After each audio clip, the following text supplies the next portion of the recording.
Our journey opens not in Jerusalem's hills, but in the center of the mightiest kingdom of its time, Persia. We find ourselves in Susa, a radiant capital glittering with gold, marble, and power. The year is the third of King Ahasuerus' reign, known to history as Xerxes the Great, a ruler whose dominion stretches from the burning deserts of India to the fertile lands of Ethiopia. To flaunt his unmatched glory, Xerxes hosts a spectacle beyond imagination. For 180 days, nobles and princes feast in extravagance, followed by a 7-day banquet for all citizens of Susa. Golden cups overflow with wine and laughter fills the air. But vanity drives the king to demand one more display of his wealth, his queen Vashti.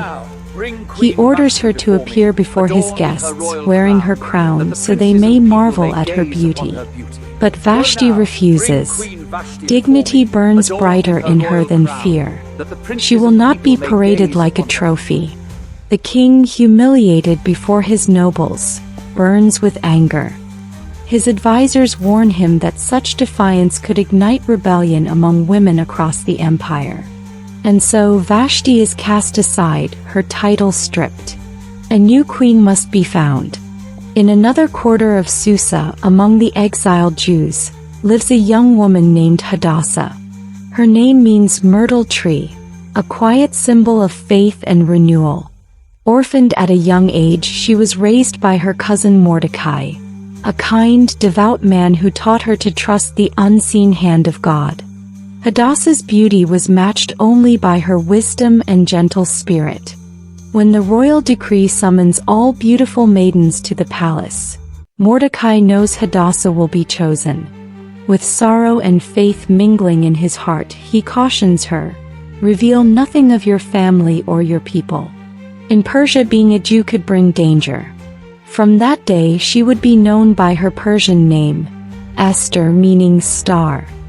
In the palace, Esther finds favor with Haggai, the keeper of the women. For 12 months she is prepared, 6 months with oil of myrrh, 6 with sweet perfumes. Yet it is not her outward beauty that captures hearts, but her humility and wisdom. While others chase luxury, Esther chooses simplicity and grace. Each day Mordecai lingers near the courtyard, longing for word of her safety. When her time comes to stand before the king, she asks for nothing but what Haggai advises. The moment Xerxes sees her, he is entranced. Grace radiates from her like light from dawn.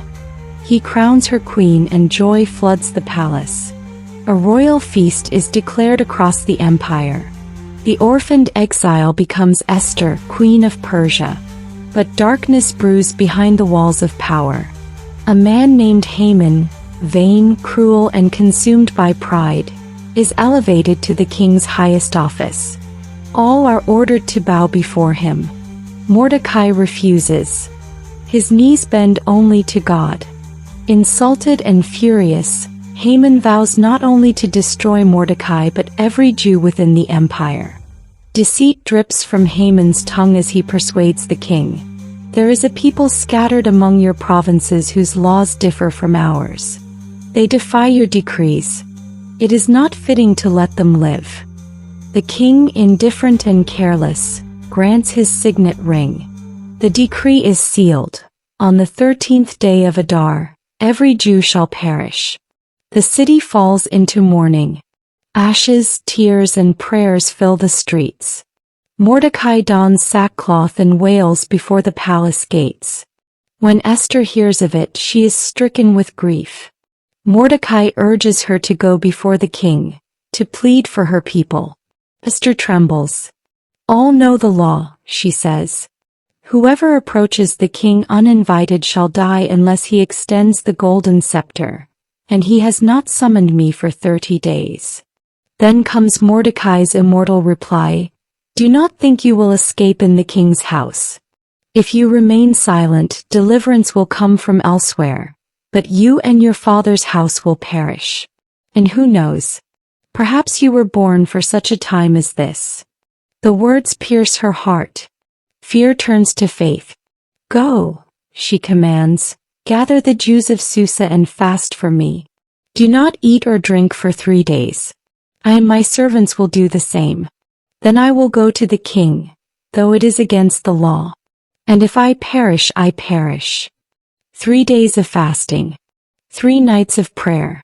On the 3rd morning, Esther dons her royal robes and enters the inner court. The king sees her and love softens his heart. He raises the golden scepter. She lives. What is your request, my queen? He asks. Even half the kingdom, it is yours. Esther smiles faintly. If it pleases the king, come with Haman to a banquet I have prepared. Haman's pride soars. Yet his hatred festers when he sees Mordecai still unbowed. His wife advises him, build a gallows 50 cubits high. Ask the king to hang him tomorrow. Delighted, Haman orders it done. But that night the king cannot sleep. He asks for the royal chronicles to be read. There he hears how Mordecai once uncovered an assassination plot and saved his life. What honor was given him? The king asks.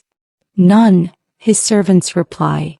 At that very moment Haman enters, ready to request Mordecai's execution.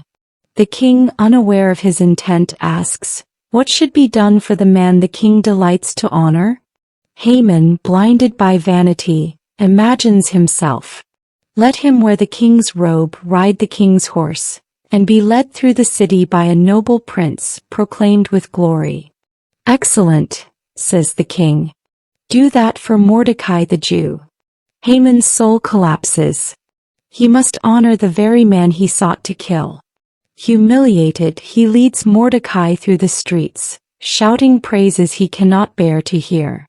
At Esther's second banquet, the king again asks her desire. Her voice trembles, but her courage stands firm. Grant me my life, and the lives of my people, for we have been sold to be destroyed. The king is thunderstruck. Who would dare? Esther points to Haman. This wicked enemy. Panic consumes Haman.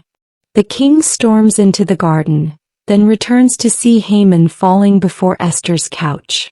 Will he assault the queen in my own house? Xerxes roars. Haman is seized. One eunuch whispers, a gallows stands near Haman's home, built for Mordecai. Hang him on it, the king commands. And so Haman meets his end on the very gallows he prepared for another. Yet the old decree still stands, irreversible by Persian law. So the king gives Esther and Mordecai authority to write a new one. The Jews are granted the right to defend themselves. On the appointed day they rise and victory is theirs. From mourning to joy, from fear to deliverance, the story turns. Esther and Mordecai establish the Feast of Purim, a yearly celebration of life preserved and destiny fulfilled. And though the name of God is never spoken, his presence fills every shadow and triumph. It is a story of hidden providence, of courage under pressure, and of how one life yielded to purpose can save a nation.